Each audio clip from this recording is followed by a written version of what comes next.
proper.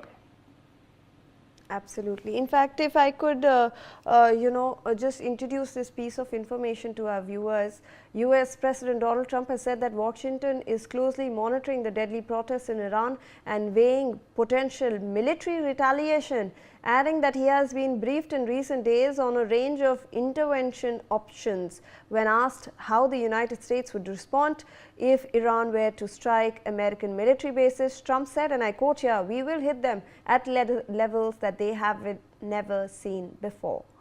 So, Ambassador, we obviously are seeing a war of words, even though the US President is saying that the Iranian regime has approached them.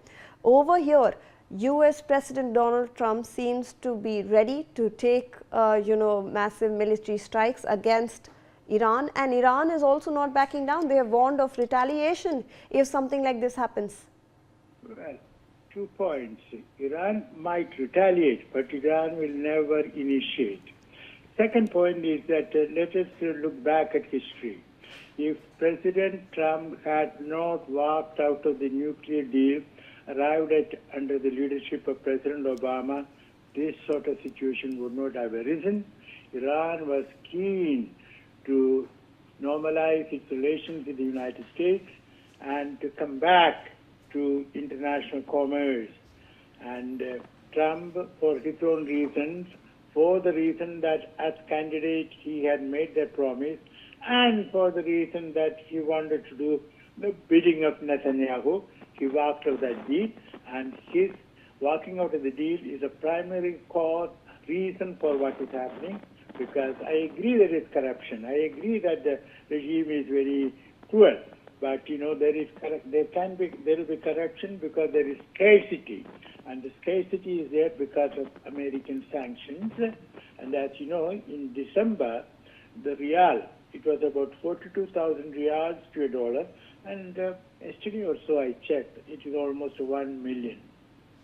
Absolutely. And sir, if I could request you, I would need your perspective on this other story that we are tracking, where Donald Trump has proclaimed that he is the acting president of Venezuela, incumbent January 2026. Styled like an edited Wikipedia page, an image posted to social media displayed his official portrait and listed his tenure as both the 45th and 47th President of the United States. The actual Wikipedia page does not list Trump as Venezuela's acting president, nor has any international body recognized the claim. The post followed the US's capture and removal of sitting Venezuelan President Nicolas Maduro, who was flown to New York along with his wife to face federal drug trafficking charges. The operation came after months of US pressure, sanctions and military activity targeting the oil-rich nation. Maduro has claimed that he was kidnapped. China, Russia, Colombia and even Spain have called the US action a blatant violation of international law. Hours after the operation, Trump declared that the US would run Venezuela temporarily, citing security concerns and the need for a controlled transition. He also said that the US would oversee and sell Venezuelan oil to global markets during the interim period. Inside Venezuela, Maduro's second-in-command, Delcy Rodriguez, has taken oath as the interim president. Rodriguez has rejected US claims of authority, demanded Maduro's release and declared him as the nation's rightful leader. So, Ambassador, this is the latest that we are getting in from Trump. He has declared himself as the acting president of Venezuela. The declaration is a study in the incoherence of President Trump's policy. Let us get it right. The primary and perhaps the only motivation of President Trump is, getting at Venezuela's oil. Venezuela has the largest deposit of oil, about 18% of global reserves. And that is what President Trump wants.